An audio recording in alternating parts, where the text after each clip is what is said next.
Hello viewers, আসসালামু আলাইকুম। আশা করি ভালো আছেন, আমিও ভালো আছি। আপনাদের সামনে নতুন একটি ব্লগটি হাজির হলাম। সেটা হলো পুঁইশাক। পুঁইশাকের জাংলা। এই দেখুন, আমার বাড়িতেই পুঁইশাক গাছ বুনছি। এটা বেশ কয়েক মাস ধরে আমরা খাইতেছি। এই দেখুন কত সুন্দর পুঁইশাক। এই পুঁইশাক মোটামুটি 6 মাস পর্যন্ত আমরা খাবো। সার নাই, কিছু নাই, একেবারে দেখুন সোজা মাটিতে জৈব সার দেওয়া হয়েছি। খুবই পুষ্টিকর এবং সুস্বাস্থ্যকর এই পুঁইশাক। পুঁইশাক গাছ একবার লাগাইলে অনেক দিন পর্যন্ত খাওয়া যায়। যেমন পুষ্টিকর তেমনই সুস্বাদু পুঁইশাক। এই দেখুন কত সুন্দর সুন্দর পুঁইশাকের পাতা হয়েছে। আমরা যে ডুগা ছাড়ছে আবার খাবো, কয়েকদিন আগে খেয়েছি। এরকম দু একদিন পর পরই এখান থেকে নিয়ে নিয়ে খাওয়া যায়। খুবই সুন্দর শাক। পুঁইশাক একটি খুবই সুস্বাদু দেশীয় খাবার। এখানে দেখতে পাচ্ছেন কত সুন্দর করে আমি জানলাটা দিয়েছি। এই জানলার মধ্যে প্রতিনিয়তই আমরা পুঁইশাকগুলি খেয়ে থাকি। এই দেখুন পুঁইশাকের জানলা একটা সেয়ে যাবে, আস্তে আস্তে বাতাসে কেটে কেটে খাই।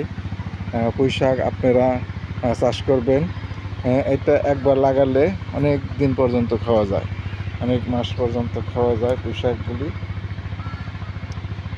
খুবই সুন্দর শাক, আপনারা বুনবেন। একটু কষ্ট করে খালি একটি বীজ রোপণ করবেন। এবং আমরা যে বাজার থেকে পুঁইশাক কিনে এনে যে ডাঁটা থাকে, ওই ডাঁটা যদি লাগিয়ে দেন, তারপরেও একটা জাংলা দিলে এই জাংলার পুঁইশাক খেতে পারবে। মাটির চাইতে জাংলার পুঁইশাক সুস্বাদু এবং অনেক মজাদার। কারণ পুঁইশাক হলো একটি ভিটামিনযুক্ত সবজি এবং সবুজ সবজি। খুবই সুন্দর। এটা দুইটা কালার হয়, একটা হলো সবুজ কালার, একটা লাল কালার। আমার কাছে শুধু সবুজ কালারটা আছে, লাল কালারটা আমার কাছে খুব ভালো লাগে। তেমন এরপরে আবার আমি লাল কালার একটা লাগাবো।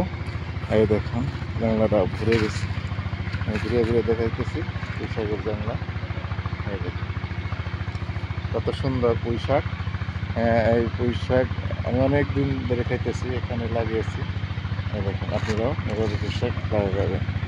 কত সুন্দর পুঁইশাক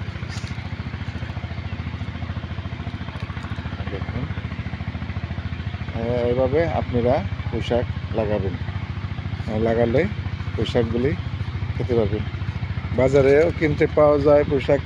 যদি একবার আপনার ছোট্ট একটু জায়গায় এই রোপণ করেন, এই যে যেমন গাছটা, এই যে গোড়া, এই গোড়ার থেকে এরকম আস্তে আস্তে আপনারা এই দেখতে পাচ্ছেন জানলা আছে।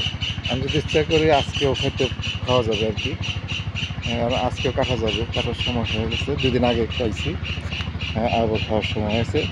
তো ধন্যবাদ আপনাদেরকে। আসসালামু আলাইকুম রহমতুল্লাহি ওয়া বারাকাতুহু।